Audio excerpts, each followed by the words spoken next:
Welcome to the stream, and I must say, I'm kinda speechless. I am genuinely kinda speechless. All of a sudden, everything, all the wheels, it feels like, are falling off for Arsenal. And to be honest, I'm not gonna lie, I've been kind of saying this for quite some time, and everyone said, you're over too dramatic, you're over too negative, nothing's gonna happen like that, you basically are blowing things out of proportion. And now, few weeks later, here we are.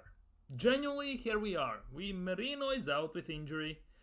Rice cannot play because of red cards, and all on top of all that, yesterday, Martin Odegaard gets injured. So, did I really do that?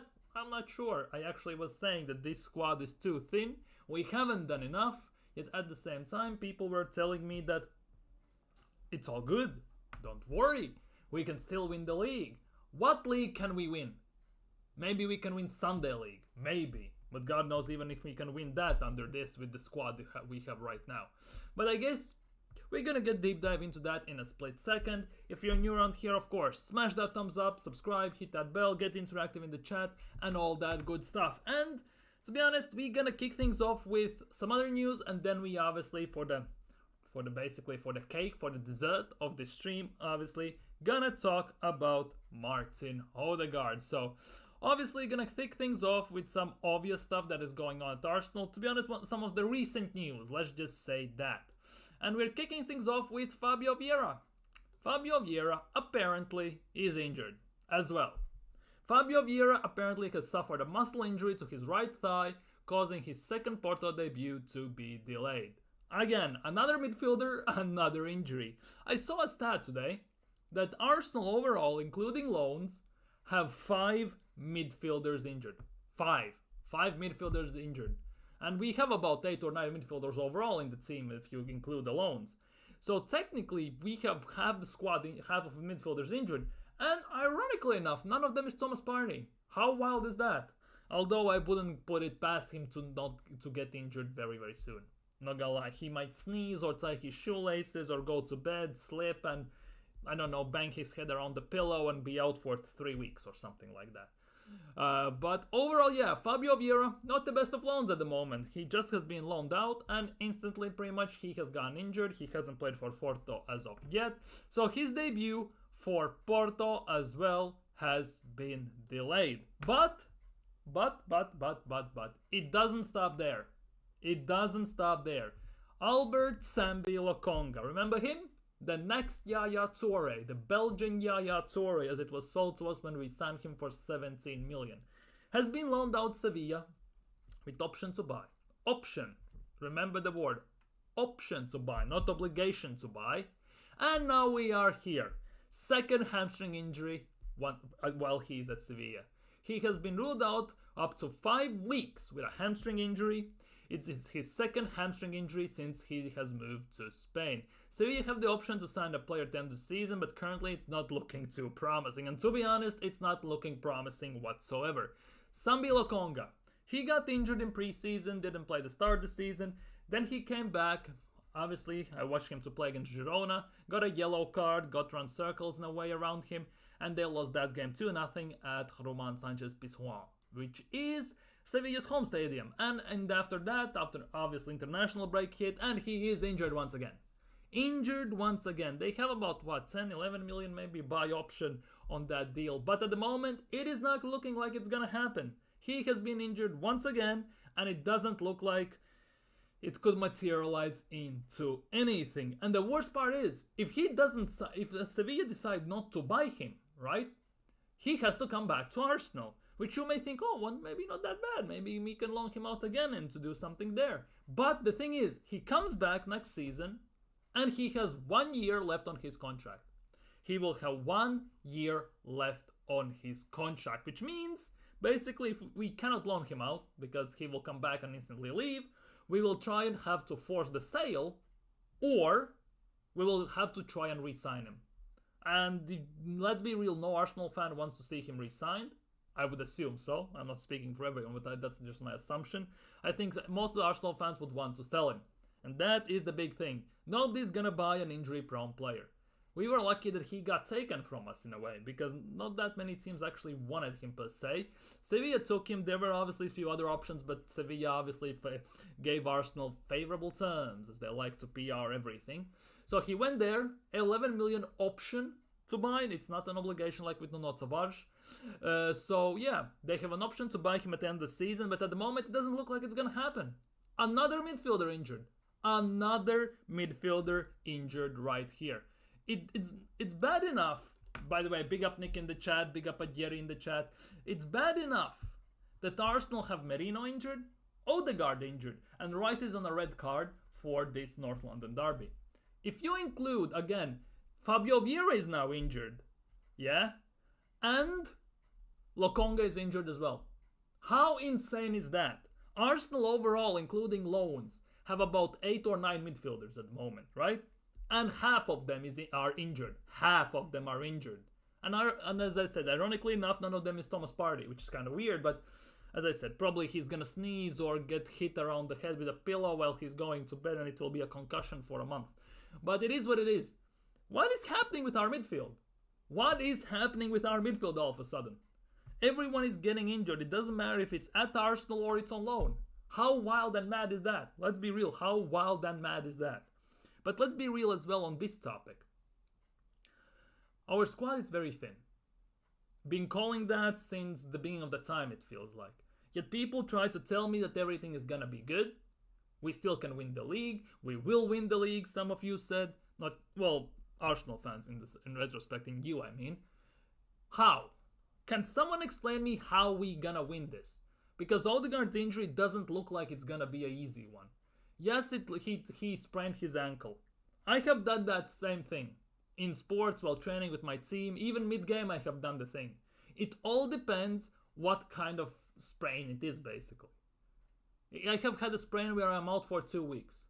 At the same time, I've had a sprain where my ankle looks like a watermelon and I'm out for 2 months. I have had that as well. So if he's out for 2 months, we might as well pack it up right now. And to be honest, after Spurs, Atalanta away, and City away, we might as well pack it as well if we don't win those games. So how insane is that? How insane is that? Everyone's saying squad is too thin. We need a striker. We need another midfielder. We need a winger. We signed none of those players, yet people have nerve to give this transfer window 7 out of 10. 7 or even 8 out of 10. Where's the 7? Where is this 8 coming from? From where? If we haven't addressed any of the glaring issues we had, we signed a few players. And again, one of them is injured apparently. Calafiori is still as well injured. Haven't heard anything about that yet. Obviously, but I guess as long as top Gunners are happy, I guess, right? As long as top Gunners are happy. I need a drink and a spliff. Big up VX Gunner in the chat. Dude, it's looking peakums. The wheels are falling off. And I called it. I genuinely called it. Because last year, we went the whole season without our main guys getting injured. Because the usual players that usually got injured, like Partey, Tomiyasu, Zinchenko, Tierney, and all them players, loan or at Arsenal, got injured. Those are the usual suspects. The history has taught us that. But none of our guys like Odegaard, Saka, Rice, Saliba, Gabriel, none of those guys got injured. Ben White and everyone. What is gonna happen if they get injured? Defensively, we are in a very good position in that sense, let's be real. We have so many defenders, we can build 2 defensive lines and pretty decent ones, let's be real. You may argue about Zinchenko and stuff like that in defense, but overall, the defensive line is solid if someone gets injured. Obviously, replacing Gabriel and Saliba is a very hard task to do, but I think we have the people who can do the job depending obviously on the severity of the injuries if those guys get some.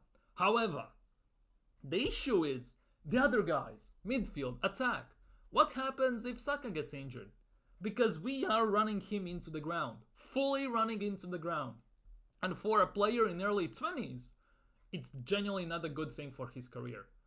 Because just like with Arsenal last season compared to this season, at some point the penny has to drop. And he will get injured. At some point. Because the way he gets treated, the way he plays, yeets to international duties and plays full 90 every single time, He cannot sustain this, let's be real. At some point that will happen as well. And now all this crap that is happening is all falling on Edu, on Arteta, on Josh Kroenke, and all them, man. Let's be real. We have a picture of Josh Kroenke painted near Emirates. Why? God knows why.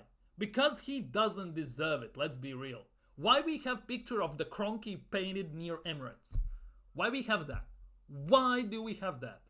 What sense does that make in general to have that? Like, how blind you have to be not to see this? That it's pretty much everything is on the ownership overall. Not just Edu, not just Arteta on many levels, but on ownership mostly. It's the same story every single goddamn transfer window. Every single time we are this close to potentially winning the league, to challenging consistently, to being up there. And every single time we do the bare minimum just to keep ourselves in top 4. It happened under Wenger 2-3 times, and it's happening under Mikel Arteta as well this year. And people just don't see it. Genuinely, it feels like Arsenal fan base have a very short-term memory. They want to forget half of the stuff that has happened. Like, what are we doing here? Anyways, in some random news, Arsenal are gonna play against Spurs in their black Axe spray kits. They're gonna be Old Spice kits, using them Lynx kits, because obviously Spurs wear white, Arsenal wear white in their home kit, so it's gonna be a kit clash. So Arsenal are gonna wear their blacked out kits. The big one is, I heard this as well, Arteta actually prefers for Arsenal to wear the black kits. And the reasoning behind this is actually quite embarrassing, I'm not gonna lie. It was the same when it was 3 seasons ago or 4 seasons ago when we had that black and golden one. Because the black kit strikes fear into opponents. What fear are we striking into anyone? We have the thinnest squad, and not just between top 6. The whole Premier League, we have 22 players. What fear we are talking about here? We don't have consistent finisher up top. We don't have backups in key positions. Our midfield legitimately is on brink of destruction at the moment. What fear are we striking into anyone? It shouldn't be the case that club on such stature as Arsenal specifically, like Arsenal for example, as I'm talking about Arsenal, have 2 injuries and pretty much it sends whole fan base into meltdown. It shouldn't be the case. It shouldn't be the case that all of a sudden everything is done. Because if Odegaard is out for months, God knows what's going to happen to us in Premier League. It's not a title battle anymore. It's a top 4 battle. It's actually quite embarrassing that Edu, Arteta and Josh Stan Kroenke just don't see anything. It's a business to them, especially the Kroenkes. Just get the money. Because our top 4 finish brings them in money, they can then finance their SoFi Stadium, they can manage that new mall they're building and everything. Pretty much most of the money is going there. Because we are not seeing any money here, let's be real. Only thing we are seeing at Arsenal is ticket prices skyrocketing into stratosphere pretty much. And to thank Josh and Stan for raising ticket prices, we paint goddamn Josh Kroenke's picture outside the Emirates. If I want to go look at Arsenal history, I will go outside the Emirates and look at Arsene Wenger, look at Thierry Henry, and those people. I'm not gonna go and see Josh Kroenke painted next to the Emirates on the wall somewhere. Like, what are we doing here? Like, how is nobody recognizing this? Legitimately, how is nobody seeing this? That they don't want to win. They don't have the ambition to win. They just want Arsenal to be their cash cow to partially finance most of the stuff they're doing out there over the pond in the USA pretty much. Like, how can you not see this? How can a businessman of like Kroenke cannot see that what works in USA won't work in Europe, in the UK? Because the sporting cultures are completely different, 180-degree diametrical, completely different. Stan buys the club, Josh runs it, then we put Edu in as a sporting director and we put a novice in charge. So basically we have novice managing the club, novice as a sporting director, and then we have a novice to coach the team. Like, who does that? That's the only way Kroenkes won the Super Bowl a few years ago. That's the system how they did it. But on top of that, they signed some good players. That's what they're trying to do here. We signed a few good players and we put novices all over the place, more or less. And they somehow did it. We don't do it. We can't do it. In Europe, it's not possible to do it. Well, for Arsenal at least, definitely. Jabi Alonso came in, year and a half.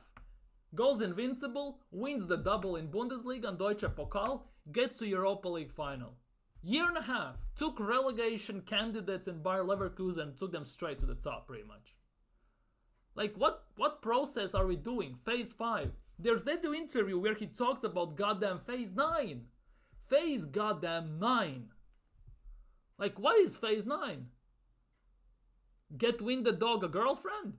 Or what? Like, what are we doing here? Generally, what goddamn are we doing here? It's rough right now. It's a very big understatement for me. I'm not gonna lie. Hey, how's the day? Fantastic. Fabio Vieira is injured. Lokonga is injured. Odegaard is injured. Calafiori is injured. We don't have a midfield. We don't have a proper striker on the back for Saka. And we still play our main guys throughout the whole all 55 to 60 games they're gonna play this season. And at some point everything is gonna fall. And we still have these Kroenkes in charge. And Edu is still here. And Arteta is still here. So it's good. Oh, for fuck's sake. Remember Mikel's thing of is versatility. We have such a versatile squad. We have the best defense. I'm so happy defense wins titles. Still, no chance. No chance. Defense wins. To win the game, you have to score a goddamn goal. We don't score on consistent basis. We need to create about 50 chances to score 3 goals. We need someone up top. When you create 2 chances, you score those 2 goals or even 1. Because then defense wins. If your defense holds up. You need to supply good defense with great attack. You need both. You need balance. You cannot focus on one point and then completely neglect the other one. It's not gonna work like that. Let's be real. It's never, ever, ever gonna work like that. Never. Don't panic. We have a strong squad, I think, due to Calafiori, Zini, Timba, even White can play mid. Though, I don't want to see any more makeshift, some sort of Rubik's Cube combinations in the midfield where Calafiori or Timba plays in the midfield. It's dumb enough when we have a right back who plays at left back, well, center back technically, who is a right back who plays at left back. I'm talking about Timber here. It's bad enough that we are already doing that. We signed Calafiori, but we play a right back / center back over him at left back. It's actually just damn. I don't want that. Conte and Jose had strong defense. So they still had attack. They still had the attack.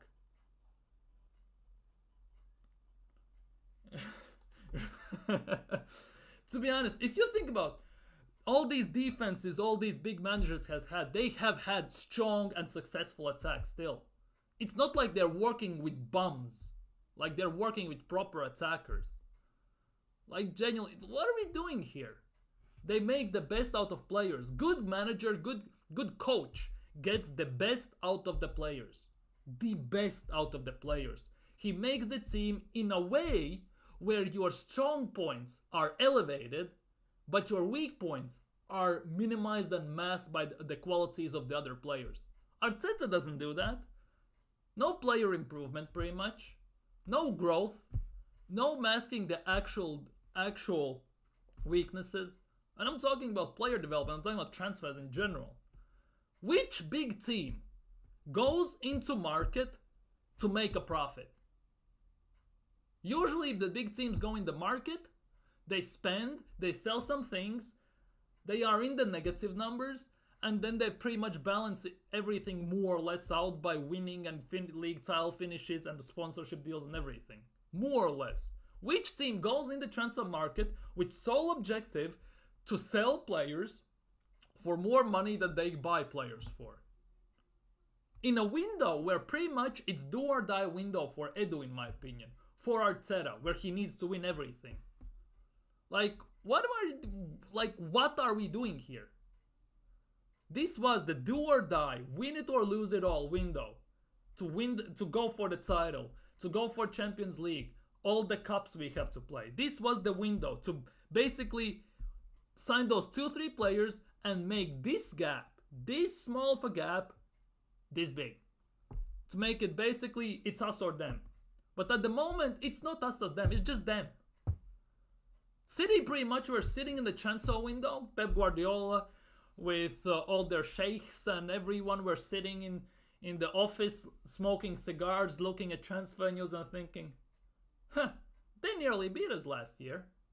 Yes, we had De Bruyne out for 6 months. Yes, we had Haaland out for 2 months. And they are still not doing anything. So we might as well not do anything. We gonna sign Sabio. We got back our arguably most clutch midfielder we have ever had in Gundogan.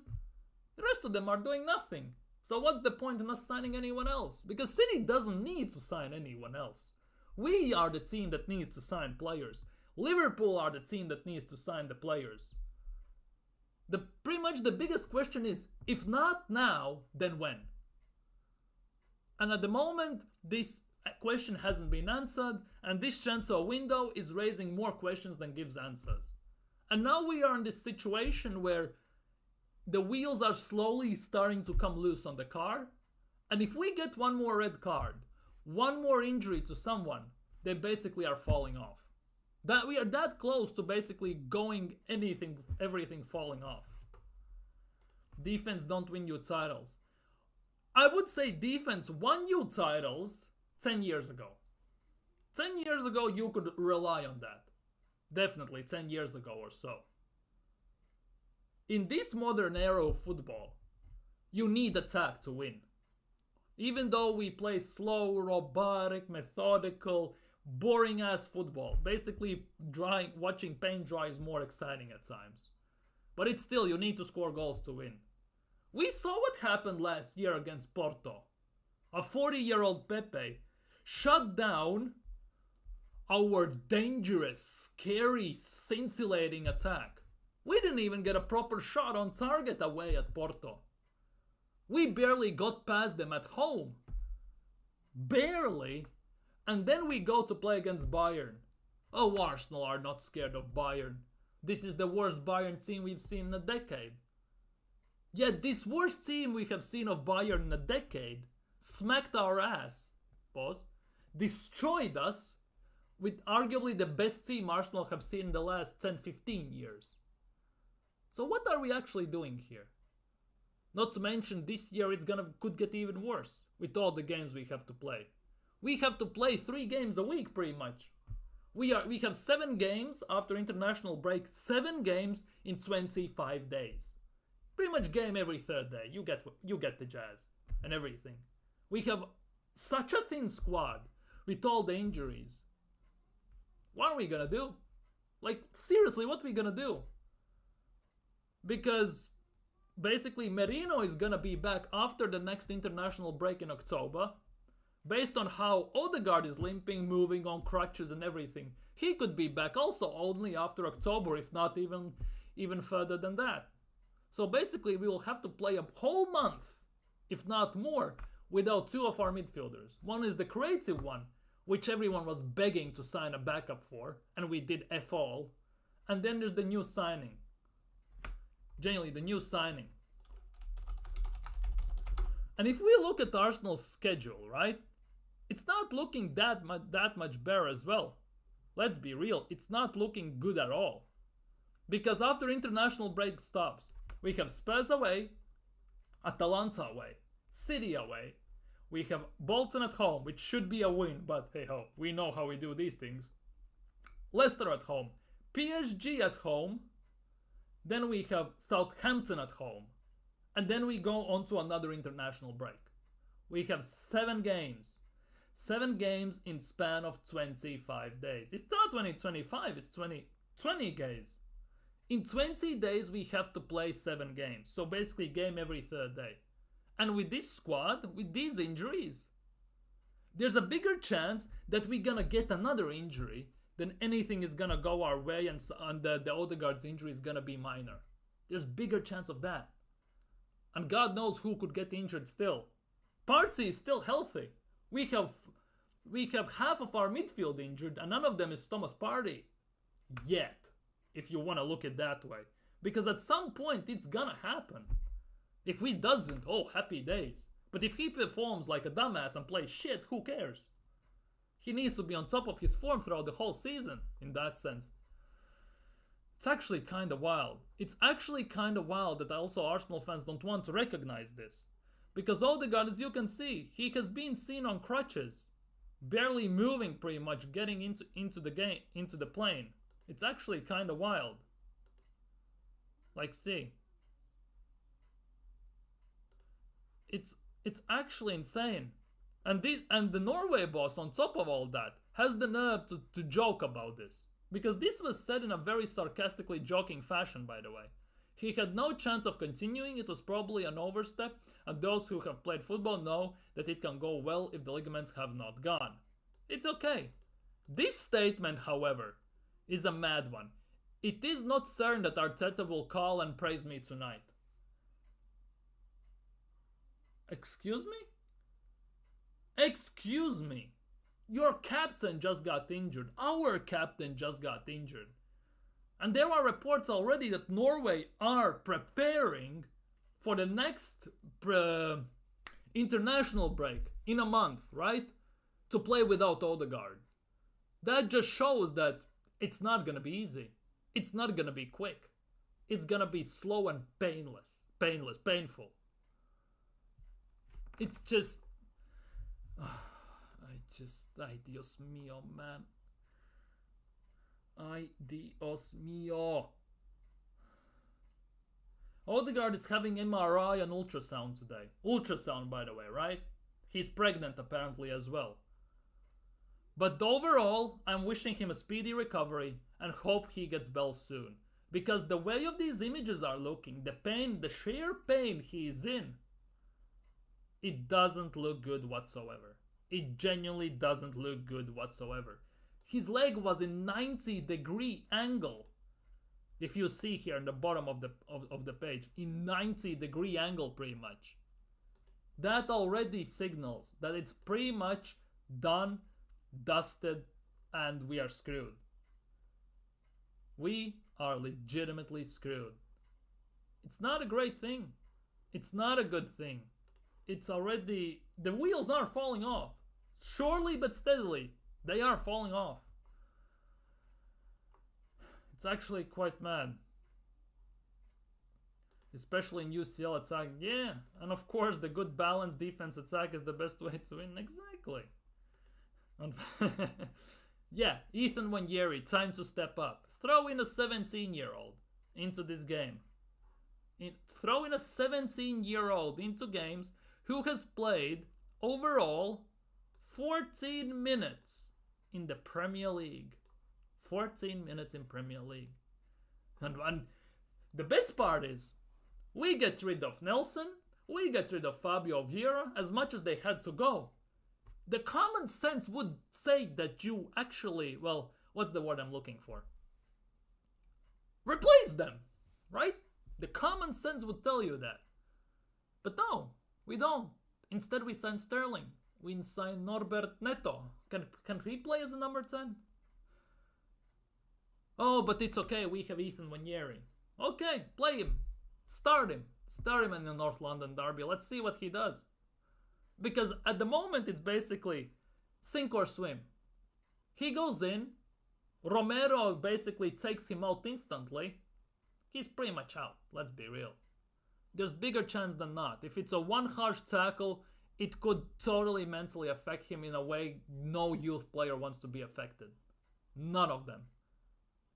Like, it legitimately takes one tackle, one something, and player is gone. It doesn't matter if he has the ability or not. It's all mentally up here. And if he's gone, he's gone. And that's how you instantly destroy the young player's career. That is for me one of the biggest worries. But Top Gooners, Arteta sexuals, and all them people. It's okay. We can loan out Fabio Vieira. We can sell Reece Nelson. We have Ethan Nwanieri. He will lead us to glory. He's better than Vieira already. He is better than Emil Smith-Rowe. He is the man for our number 10. Okay, cool. In 6 days time, let's see. No, 5 days time. In 5 days time, we play against Spurs. Let's see. Let's see. Let's see if he can make cereal. Let's see if he can cook.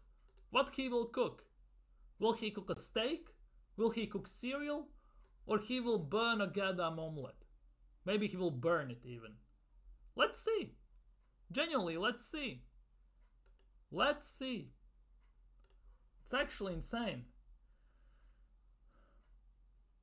You wouldn't cry for a sprain. You wouldn't pull your shirt over your head and scream in excruciating pain.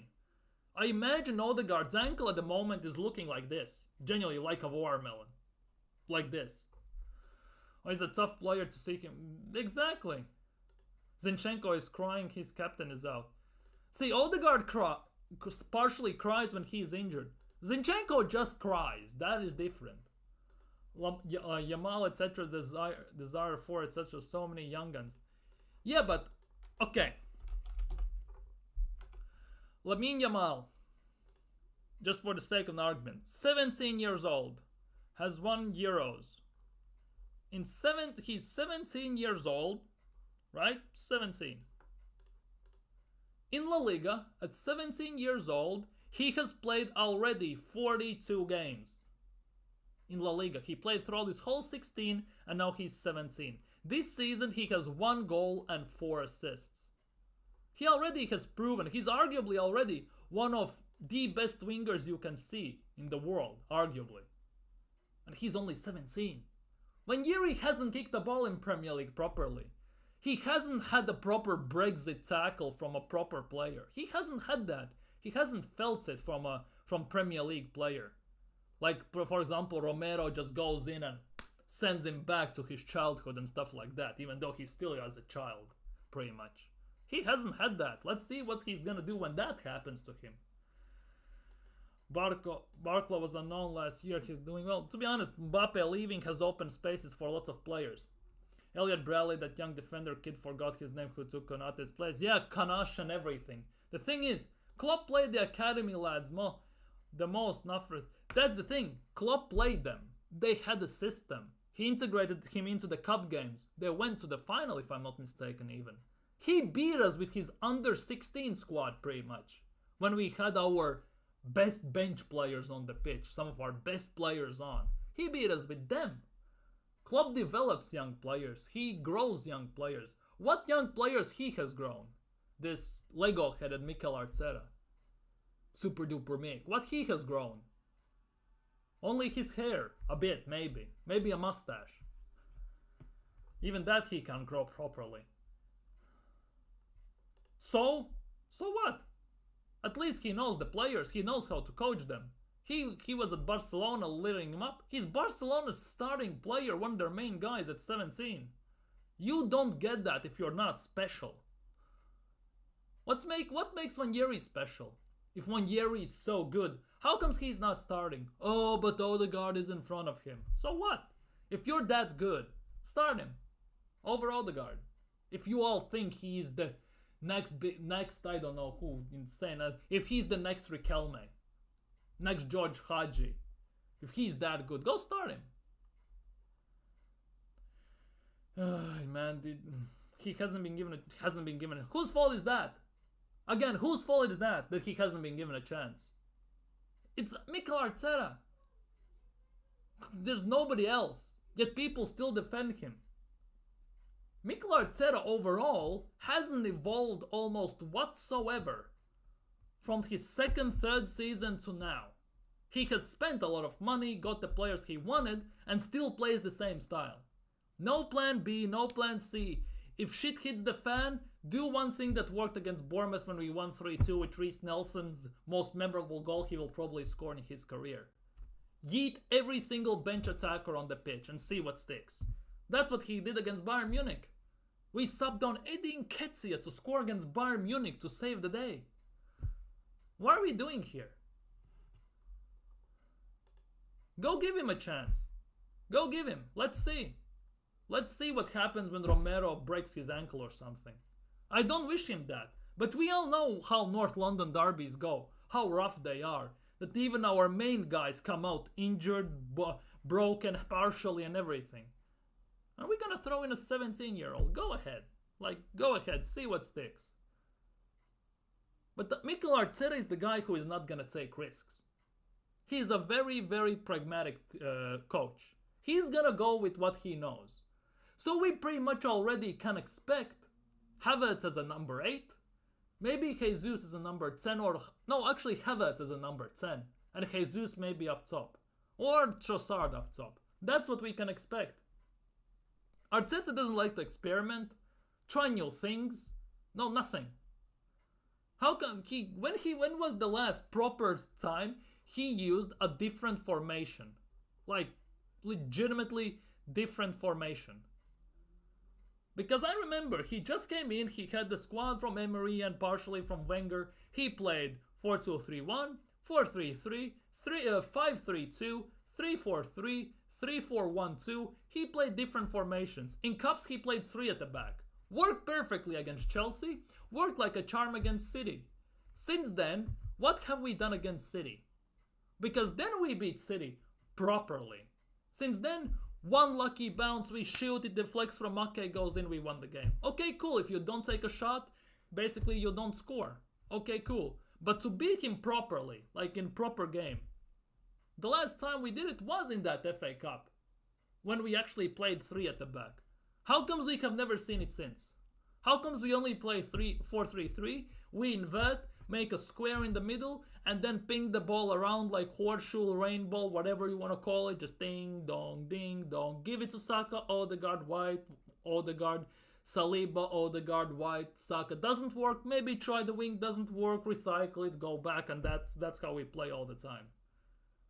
Oh, but he's young manager learning on the job. 5 years in. What's new? What's young there? Jabi Alonso is young, has less coaching experience than him. He has won a double, invincible, and got to Europa League final. What's his excuse? What phase is he in? How much money he has spent? Like, what are we doing here? Ay, Dios mío, man. It's so infuriating to watch all this unfold slowly. Yeah, he's in flex. That's the thing. Arteta is very stubborn, and it's his way or the highway. And I would and this is my controversial take, my conspiracy take, and that is the reason why he doesn't play Tierney, because Tierney doesn't want to invert. He wants to overlap. He wants to be a proper left back. He wants to defend. He wants to overlap, give the ball, give and go small triangles with the left-sided players. But Arteta doesn't want to do that. That is, I think, the sole reason why he's not playing. But how comes when we played Kiwior there last season, and he realized he can't invert, we inverted from the right side with Ben White? How comes then we can do that, but when Tierney plays, we cannot do that, and Tierney gets been sent to Sociedad and he's not training with Arsenal for maybe some Carabao Cup games? Experiment. You had whole preseason. Arteta has had multiple pre-seasons to experiment, but as soon as the season starts, he decides to change things up. Like last year. He had all the chances in pre-season. Play Partey at right back, try Gabriel on the bench, play different stuff. He didn't do any of that. We saw none of that. First game of the season, oh, Partey's at the right back, Gabriel is on the bench, and we are like, what the hell we're doing here? How comes he doesn't do that in pre-season, but he has to do it when season begins? Like, nothing new. There's no development in tactics, nothing. We play the same way. Why he can't just look at the things that have worked and try to combine them? Because first season we finished second. Our expansive football worked like a charm. Yes, we conceded more, but it worked like a charm. We spread the goals around, and that's the sole reason why we still haven't signed a striker, in my opinion. And to be honest, to this day, we still don't know if Arteta can manage a striker. Because under Pep Guardiola, they didn't have like a designated striker like Haaland. They had like a makeshift type of strikers. They played Mahrez there, they had Jesus there, and they are not like proper strikers. So arguably Arteta doesn't even know how to manage an out-and-out number 9. Like proper number 9. And that is also a big case. But back to my point, how comes we don't see that? How comes he cannot take the things that worked 2 seasons ago, things that worked last season, and combine them? Let's just say, first 20-25 minutes, played the expensive football. We tend to do that. We used to blitz teams 2 seasons ago. Score 2-3 goals, then play like we played last season. Slow, pragmatic, boring, who cares? You are on the top, nobody cares. We win the games. How comes he cannot combine those two? How comes he has to, basically, it worked, but it wasn't good enough. So I'm not gonna improve on it. I'm totally gonna bin it, gonna start from scratch and reinvent the wheel once again. We saw that last season. This season he has sticked more or less to what we did last season. Like, make it make sense. Like, legitimately, make it make sense. Because in my head, it doesn't make any sense. Benitez and Fergie used to chuck on 3 subs at halftime if it wasn't working. Proactive managers. No, exactly. That's the thing. In this instance as well, he is predictable as a house tour, pretty much. He is very predictable as a house tour. Because he's making these subs usually around 60th to 65th minute. Maybe 70th, depends, yeah? But 65th minute, then around 72nd, 75th, and then see what happens. And on top of that, it's bad enough that everyone knows what time he's gonna make the subs. We know what subs he's gonna make, who's gonna come on and who's gonna come off. And 2 reasons. First of all, it's the bench, because he doesn't trust half of the bench pretty much still, it feels like. And we saw that last year in cup games, in Premier League, in Champions League more specifically, when we needed to goal against Porto, Bayern Munich. We saw that. He didn't sub on the other players that were the next big thing and stuff like that. He makes the predictable subs. And he basically doesn't want to make changes if he thinks everything is working fine. But it's not working fine. If it's 60th minute, you play against goddamn Fulham and you still haven't scored, or you are drawing by any goals, right? How can it be working? You should be beating Fulham with your eyes closed. No disrespect to Fulham, by the way. But you should be beating them with your eyes closed. If it doesn't work, make subs. But how comes you always make player per player subs? Martinelli off, Trossard on. Havertz, let's just say off, Jesus on.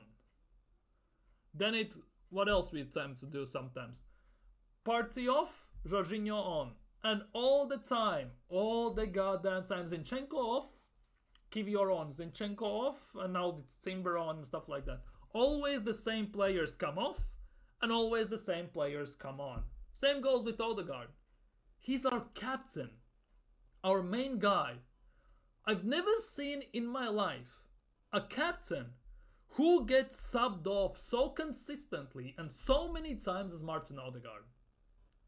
Captain is the guy who should be on the pitch throughout the whole game. No matter what. Lead the line, keep the lads in check pretty much. That never happens.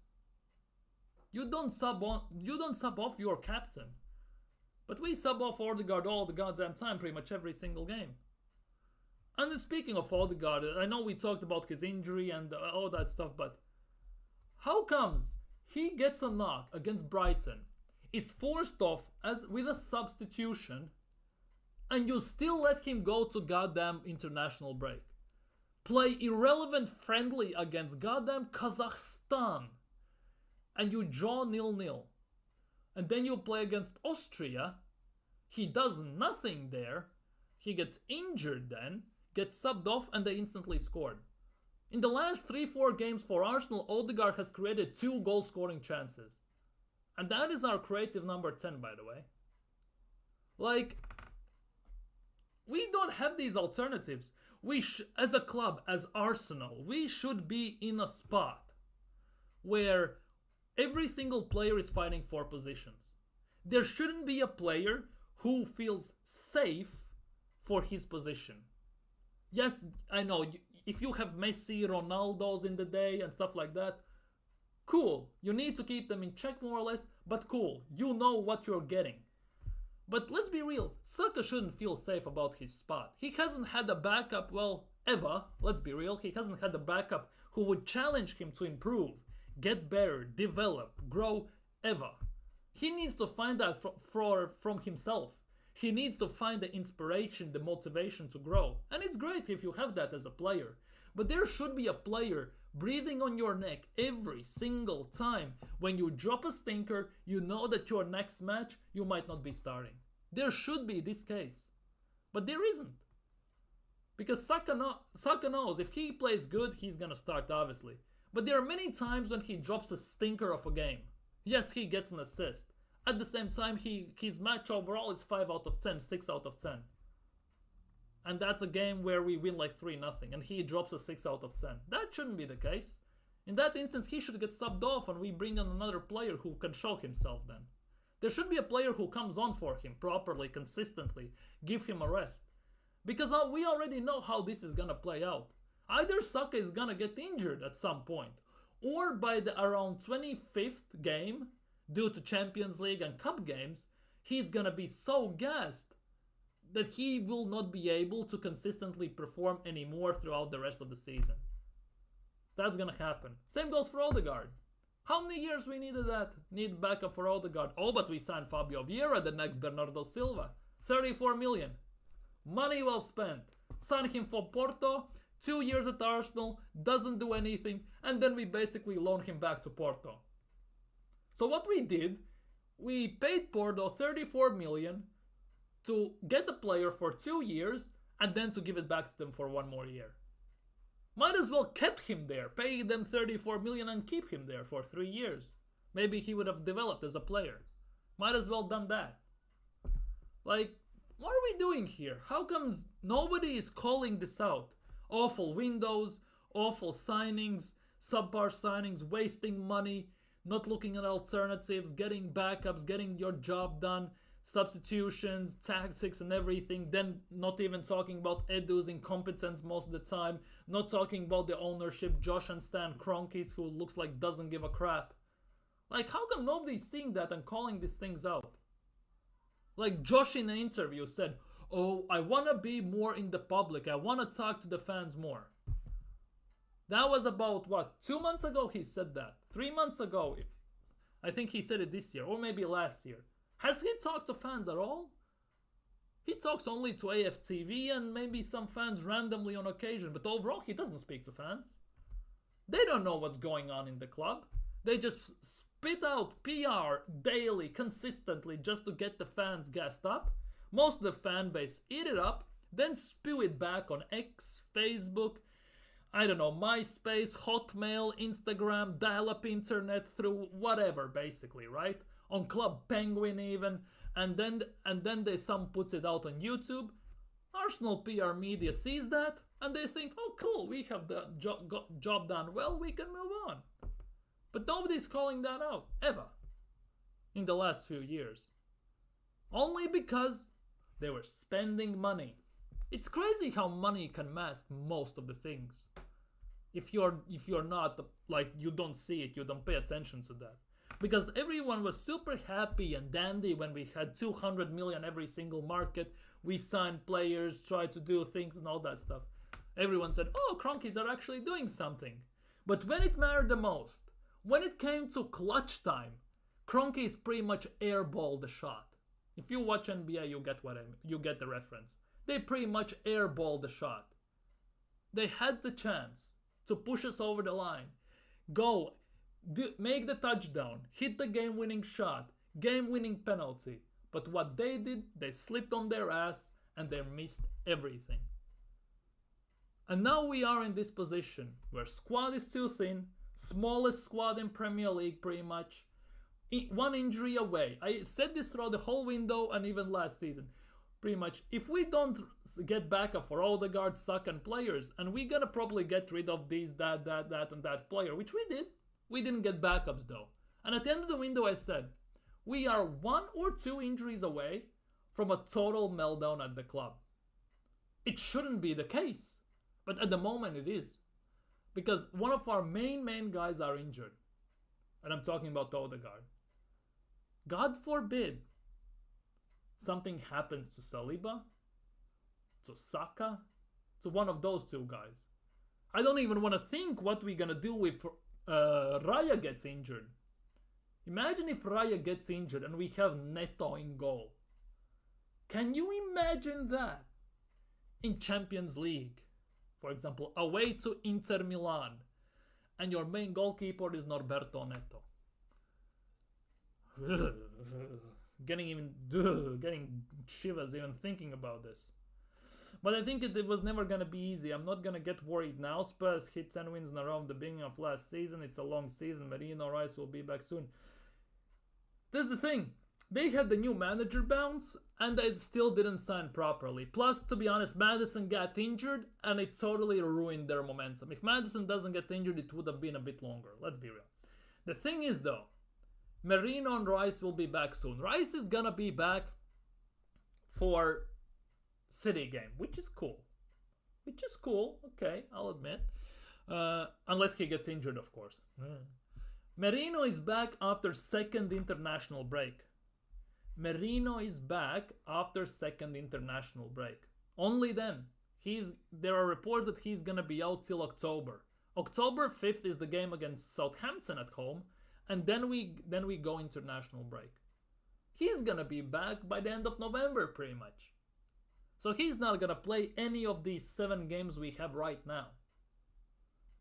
Odegaard, we don't know what's gonna happen with him, but based on the injury, the way he reacted and everything, it looks like he could be out for also 2-3 months. I hope I'm wrong. I hope it's like few weeks. But based on his reaction to what happened on the pitch and everything, I'm not too sure at the moment. Obviously, we have to wait till MRIs and everything. Rengens, MRIs, X-rays, MRIs, ultrasound. Apparently he's pregnant and everything. And we'll see. But at the moment, it's not looking good. And if we get another injury on top of that, especially in attacking department, it could get peak. Genuinely could get peak. Because Jesus has just returned from injury. Who knows what kind of role he will play against Spurs? Who knows? But let's just say something mad happens. Legitimately, if we get an injury in the positions we don't have a proper cover, we might get screwed. You could say Saka gets injured, we can play Sterling there. Will it be sustainable? We play Sterling there, let's just say Trossard there, but we don't have a backup for Sterling, for example. We don't have a backup for certain positions. We have 8 or 9 midfielders at Arsenal, including loans. 4 of them are injured, or 5 even. 4 or 5 of them are injured. That's half of them. And none of them is Thomas Partey, which we all know at some point, most likely is gonna get injured. Then we have to play Jorginho. With no backups whatsoever, to be honest, if that is the case. Like, I don't get it. How people are still trying to justify all these situations. The signings were good enough. We had 8 out of 10 window. How can people sit there with straight face and justify that? How can they say it, like honestly, from their heart that it's actually true? Because for me, it's a 3-4 out of 10 window, 4 out of 10, if you push it, let's be real. I can give 7 out of 10 for sales, because I think we should have sold some more. Let's be real. 7 out of 10 for sales. But I'm giving 2 out of 10, if not even 1 out of 10 for signings. Because we didn't address any single position we had in necessity and emergency to address this window. On top of that, we sold players, and we didn't replace those players we sold. How can you look at this window objectively and say that it's 8 out of 10? Where is the 8 out of 10 window? Because for me, this 8 out of 10 window only happens if we sign, okay, Merino, it is what it is. We sign a striker. We sign a backup for Saka. Then you can sign your Calafiori and maybe Sterling on loan. If we do that, I'm happy. It's 8, 9 out of 10 window, and I think we're going to win the league. We're going to win the cup. We will properly go for Champions League. But we did none of that. Legitimately none of that. We were sitting in a corner, sucking our own thumb, and waiting for opportunity to rise. People say we had 180 pages, how Edu says this. Did we really? Did we really have 180 pages? On what? On one player? Or what? Because we didn't sign pretty much anyone this summer. It's insane. Aston Villa had insane window. West Ham had a mad window. See, even you are saying this. West Ham had insane window. Most of the Premier League teams had great windows. But the two teams that needed the most to have, in a way, window of their lives to pretty much challenge City, to close the gap, and to get it over the line, decided to do nothing. And it's not a coincidence that both of these teams have US owners, that they're comfortable with sitting at top 4. It's not a coincidence. Let's be real. Because most of the teams that have US owners pretty much are in a shitter. There's no argument about that. There's no ways other than you can look at it other ways. And City, genuinely, as I said, they were sitting pretty much in the office. Sheikh Mansour, Pep Guardiola, and everyone smoking cigars, looking at transfer news, and laughing their asses off. Even the City knew that we needed to sign certain players to basically challenge them, like properly challenge them. City looked at the window, said, they're doing nothing. You know what we can do? Give me Savio, and let's just get Gundogan back because it was opportunity signing, but they got the job done. They got the job done at the end. They got the job done. They got their most clutch midfielder possibly imagine. They don't need Gundogan to play every single game as well. They just need him to play. And we all know that to come to the second part of the season, if the going gets rough, he will be the one who steps up. Last year, KDB was out for 6 months. Salah was out for 2 months. And they still won the league. We had none of that. Our injuries included only the usual suspects. Jesus, Zinchenko, the Tomiyasu, Partey and stuff like that. The guys who always get injured. We didn't get injuries to Saliba, Gabriel, White, Raya, Saka, Odegaard. None of them guys got injured whatsoever. And we still didn't get it over the line. So what are we actually doing here? This was the window to sign the proper players, to get proper depth, to actually get it over the line. This was all or nothing window. And at the moment, it's good for nothing. It's nothing. We are not going to win anything this season, let's be real. The way this has happened, we are not winning anything. At the moment, we are in a top 4 battle, not a title battle. We'll be lucky if we get to semi-finals of FA or Carabao Cup. Not even to talk about Champions League.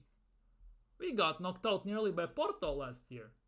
We got knocked out by the worst Bayern team in a decade, while Arsenal had the best team in their decade and we still couldn't get the job done. And then look at our Champions League games. We have to play PSG at home. We have to play, obviously, Shakhtar at home, Zagreb at home. Okay, cool. Then you have to play Inter away, Atalanta away, and Sporting Lisbon away. Against Amorim, again. We all saw what happened against Sporting Lisbon last time we played them. We do well against Portuguese clubs in Portugal, don't we? We got lucky we drew the game against Sporting Lisbon away, with their own goal and deflection and everything. We'll have US owners, yes. They do. But again, are they gonna push for the title? Or they will be like all the US owners we have here? They're gonna get them into top 4 and sit there happy chappy. That is the big thing. Maybe those US owners actually have a proper ambition. I don't think it's the best shot this season to win anything. To be honest, that's the thing. I was talking about Pepper, big up Peppermint, about this. It's very rare that teams challenge 3, 4 years in a row consistently. Or win 3, 4 years consistently. Obviously City is different, but challenge, right? Usually the 3rd or 4th year, you'll see a massive drop-off. What is happening right now? What are we doing here? Oh, right. Yeah, we have a drop-off right now. Basically, Arsenal this season did what Liverpool did when they were challenging for the title Man City at the time. because they had 2 big years when they challenged very close, and they needed to sign a center back, and they needed to sign like 2 more players to actually try and get it over the line. Instead, they didn't sign anyone. They had Lovren, they had players like that, and they had Fabinho as the 4th choice center back. They decided to keep it short, and they fell flat instantly. And that is what Arsenal at the moment are doing. If you think that your squad can survive with 20-something players throughout the whole 70 to 80 games you're going to play this season, you're going to challenge on all fronts consistently, and you're going to win something, you must be out of your goddamn mind. Especially if you have not signed proper players over the years when you have 700 million spent. Man, I'm sick of this. I'm generally sick of Kroenkes, sick of Edu, and sick of Arteta in general. Champions League final, Inter got to final, so makes you believe? They have a proper manager. They have Inzaghi, a guy I would love at Arsenal, I'm not gonna lie. They have a proper manager who has won things, who can win things, who has won most recently, who has done things, who is a very, he has achieved a lot, winning Scudettos and everything. Like, what are we doing? Remember, and this will be a weird comparison, right? But Arsenal, under Arsene Wenger, last 5 years under Arsene Wenger, right? Remember that squad? Remember the squad we had back then, under Arsene Wenger in the last 5 years? What did we do? We finished 2nd, got a trophy. We finished 4th, got a trophy. We finished 5th, then we finished 4th or 3rd again and got a trophy, and then we finished 6th and he got sacked. So in the last 5 years, with pretty much useless squad, we've got 3 trophies, and still we're thereabouts in Champions League pretty much. Now under Mikel Arteta 5 years, we have 1 trophy, and we have finished 8th, 8th, 5th, 2nd, 2nd. And let's be real, at the end of the day, nobody gives a crap. You finish 2nd or 3rd or 4th in the Champions League spots. Few $100,000, maybe 10k here or there doesn't mean shit. At the end of the day, only thing that gets remembered is the team at the top of the table at the end of the season. Nobody cares you finished 2nd on goal difference by 1 point, 2 points, 10 points or 50 points. Only thing they remember is the team that was on top. So at the end of the day, all these challengings, means nothing. Let's be real. And Arteta, to even draw on Arsene Wenger's last 5 years at Arsenal, right, needs to win a double this year in the 5-year time. He's gonna do that? No chance in hell. Makes you wonder as well at times. What would have happened if they gave, let's just say, Unai Emery 700 million at Arsenal? What would have he done? Like, legitimately, if you ask this realistically, what would have he done? And on top of that, like, what are we doing here? Like, I'm just sick of this club, man, in a very, very ugly fashion. But at that time, City were in a phase 1 buying Nasri, Clichy and Sanya from us at the Bayor, etc. We got done by the money. What? And what's the difference? 5 years, 700 million spent.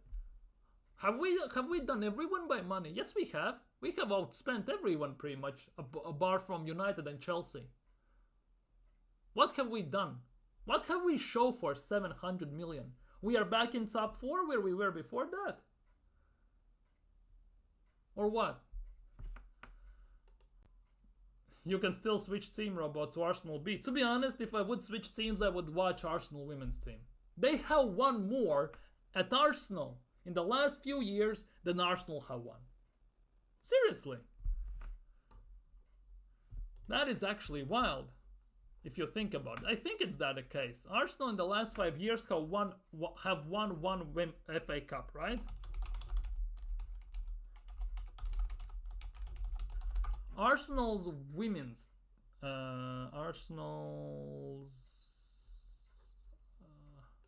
women's, let's check Arsenal's women's squad.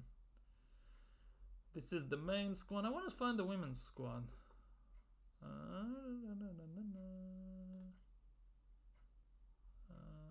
Wait, I want to find this now. I'm just curious now. Arsenal generally on the last 5. Who cares about this? Has won 1 FA Cup in the last 5 years. Okay, let's do this.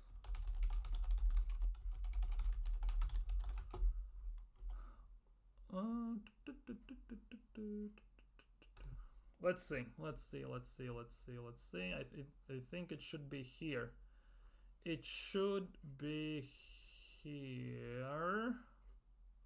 I cannot find this. This is hella pissing me off. Like, give me a sec. Arsenal's women's squad. Where are the wins? Where are the titles? Seasons. Okay. Arteta came in 1920. So they have won FA Women's League Cup 2 times. Yeah, they have won more than Arsenal, genuinely. Our women's team has won more than our men's squad. Insane is that? Like, legitimately, just Women's League 2 times they have won FA Women's League. Mad.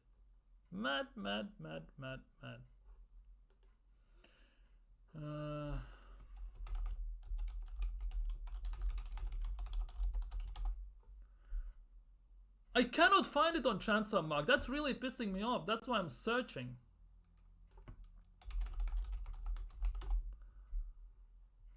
It only finds me Mikel Arteta, that's the annoying part. Squad number, squad, profile, club, Jakob Kivior. It doesn't find me. That's the big thing. That's why I'm hella pissed about this. I want to find this.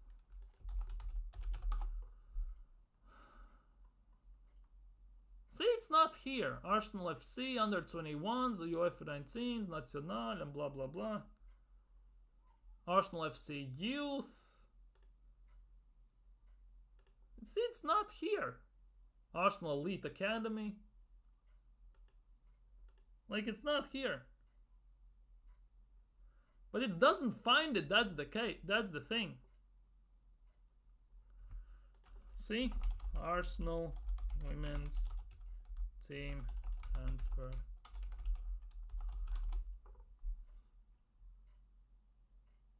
Yeah, it doesn't find it. That's the big thing. That is the big thing. Yeah.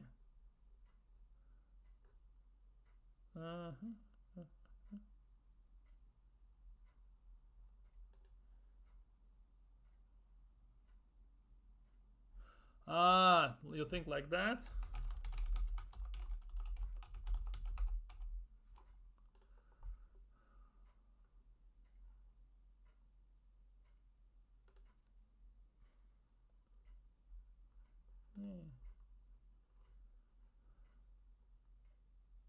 Doesn't find it still. That's...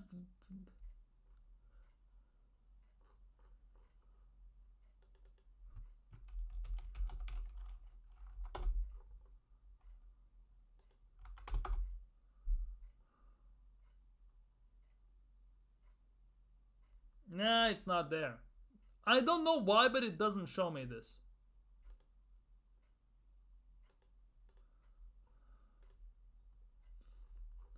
I don't know why, but it's not showing me this. That is the big issue. I might have been dumb, I might have been hella vexed, but yeah. Might be the case as well. But anyways, I know I didn't find it, but I know that they have one more.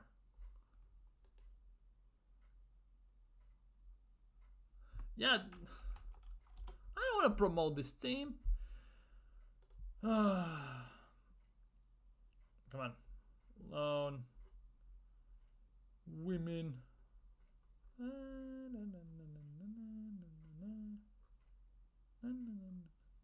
Seriously, I don't spend any time on Arsenal's genuinely on Arsenal's webpage, like legit. Women's Super League champions 3 times, so 1. SSC Cup, Women's League winners. They have won Women's League 2 times. 2 times. Anything else? Nothing more.